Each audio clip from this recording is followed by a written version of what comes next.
Terrão, aliás, João, essa história ontem teve um editorial no Estadão que disse que Lula e sua mediocridade, né, estão já aparecendo, né, essa junção Lula e o seu sincericídio, enfim, aparecendo nas pesquisas. O que diz o editorial do Estadão, hein, João? Pitoli, em um editorial publicado na edição deste domingo, o jornal Estado de São Paulo analisa a corrosão visível da popularidade do presidente Lula. Citado três recentes pesquisas, Genial Quest, Atlas Intel e IPEC, o jornal afirma que Lula deve estar um tanto aflito, porque os resultados mostraram que o petista tem uma enorme dificuldade de conquistar os eleitores que o rejeitaram em 2022 e, ao mesmo tempo, começa a enfrentar problemas também para satisfazer os eleitores que, em geral, o apoiam. A pesquisa Atlas mostra que o número de brasileiros que reprovam o governo é maior do que aqueles que o aprovam. A Genial Quest revela que a diferença entre a aprovação e a desaprovação é a menor da série histórica. E na sondagem do IPEC, a curva de desaprovação é ascendente, inversa da aprovação, no pior resultado radiografado pelo Instituto desde o início do governo Lula III. Para o jornal, a queda de popularidade do presidente Lula, até mesmo entre a faixa na qual ele tinha o apoio majoritário, pode estar ligada à falta de projetos significativos para o país e também à ausência de bons resultados. O Estadão criticou e disse o seguinte: pode-se especular que o encolhimento lulista seja fruto, em parte, da ausência de grandes marcas deste terceiro mandato. Mesmo não exuberante, o país vai relativamente bem na economia, com crescimento razoável, inflação sob controle e emprego num bom nível. Mas o governo carece de uma identidade clara e está longe de apresentar bons resultados em áreas-chave, como a segurança pública, educação e saúde. Em uma palavra, é medíocre. O jornal também lembra que, embora Lula tenha prometido união e pacificação, ele acaba inflamando ainda mais a polarização, sobretudo por culpa do próprio petista, cuja natureza é essencialmente autoritária. Bastou 1 minuto de governo Lula para esquecer o espírito de frente ampla que ancorou sua vitória, concentrando suas atenções sobretudo nos devotos de sua seita, que vibra toda vez que ele hostiliza o Ocidente e os Estados Unidos, e elogia as ditaduras de esquerda da América Latina. O Estadão afirma que o risco é Lula, para reverter a baixa popularidade, recorrer aos seus habituais métodos eleitoreiros para tentar recuperar o apoio perdido. Ele já deu uma amostra do que poderá fazer na última semana, quando, ao falar sobre o aumento da arrecadação, pediu mais liberdade para gastar em benefício do povo. E aí o jornal finaliza com o seguinte: eis aí a fórmula clássica dos demagogos, especialmente aqueles que sentem a popularidade escorrer por entre os dedos. Ué, não vai ter o Vale Picanha agora? Hã? Não vai ter o trintão para comprar de carne por mês? Não vai ter assim? Vai comprar 300 gramas de picanha, né? Mas, enfim, deve dar um bife e meio. Sobre essa situação do Lula e a posição do Estadão. Tem 2 pontos. Eu fiz essa análise ontem, quando participei ali do Aliados Brasil, com a Andréia, com o Vitorino, enfim.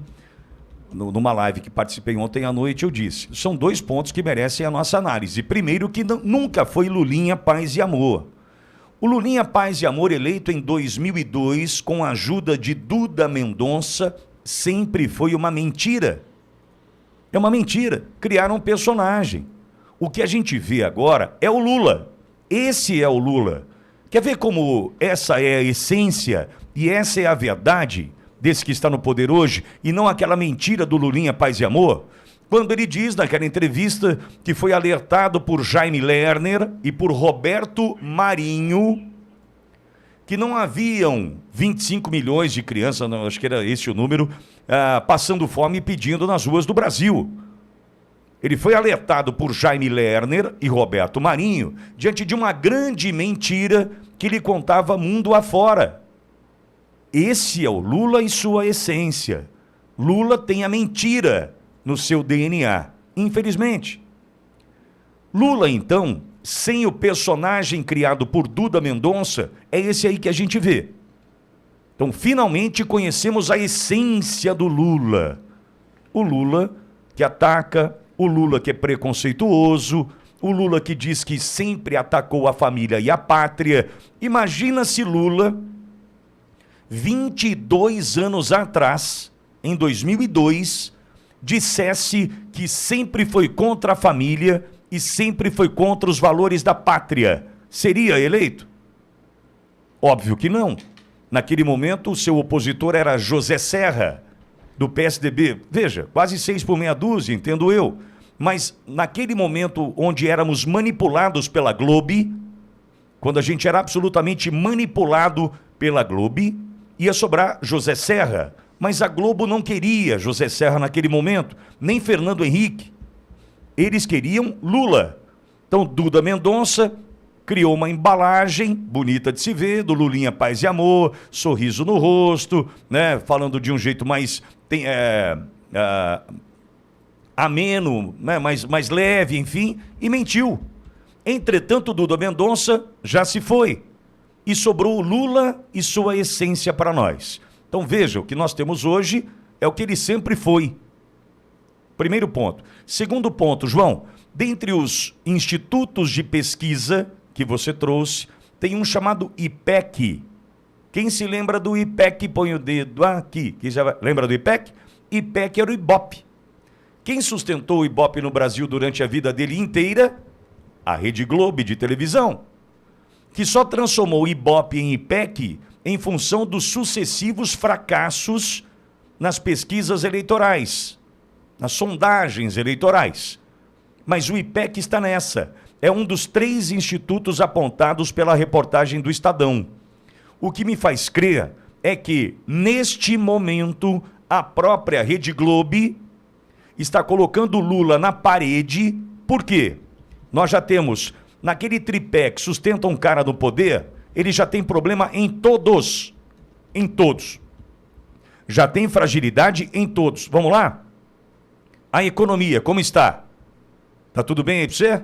Não, temos problemas da economia. E se você ainda não sentiu, é só esperar porque vai chegar em você. Nós temos uma questão envolvendo a opinião pública, que as pesquisas estão mostrando, que as ruas mostram todos os dias, Bolsonaro explodindo e Lula derretendo. Temos um presidente que não pode sair na rua. E nós temos no terceiro ponto a questão do parlamento. O parlamento, sentindo a fragilidade do governo, vai para cima. Exatamente como está acontecendo agora com relação ao dinheiro, que não tem mais para sustentar esse governo que aí está, que compra, a exemplo do que fez no mensalão, ou melhor, como eles gostam de usar, investe no convencimento do parlamentar. Então percebe que temos hoje um governo que, além de medíocre, segundo o Estado de São Paulo, absolutamente fragilizado. Essa é a situação de momento deste governo que aí está. Ô João, prepara mais uma informação, pingo antes do nosso amigo conversar conosco. Prepara mais uma, João. Só registrar, eu estou impressionado no chat agora com o número de pessoas me dizendo que em sua cidade acontece como acontece em Bauru, que tem lobo em pele de cordeiro. Tem prefeita que é caçabe até debaixo d'água, dizendo que quer ir para o PL para conseguir se eleger como bolsonarista. Quem é caçabe, está tentando o movimento para ir para o PL, aqui em Bauru é assim, para ver se pega votos de bolsonaristas. Lobo em pele de cordeiro, ok? Aí, por exemplo, Marília, aqui perto da gente, Rodrigão me dizendo, tem problemas em Marília, né? Os donos do partido na cidade, que não são bolsonaristas nem aqui nem na China, também estão tomando conta do partido na Grande Marília, né? Itajaí às direita, por exemplo, teu perfil Pitori, aqui em Itajaí, Santa Catarina, acontecendo isso também. E outras tantas participações no chat, me fazendo crer que o PL, o Partido Liberal, do Vardemar, vai ter que se ligar, porque tá vindo uma nuvem de carrapatos aí, amigo, não é de gafanhotos não, hein? Nesse caso é carrapato, para tentar montar no PL do Bolsonaro e se eleger, hein? Então atenção, já vou contando, em Bauru, a prefeita é PSD do Kassab, e está dizendo que é bolsonarista e que é para o PL, agora, para disputar a eleição. Turma, e aí na sua cidade? Atenção, hein? Pingo antes da participação, pois não,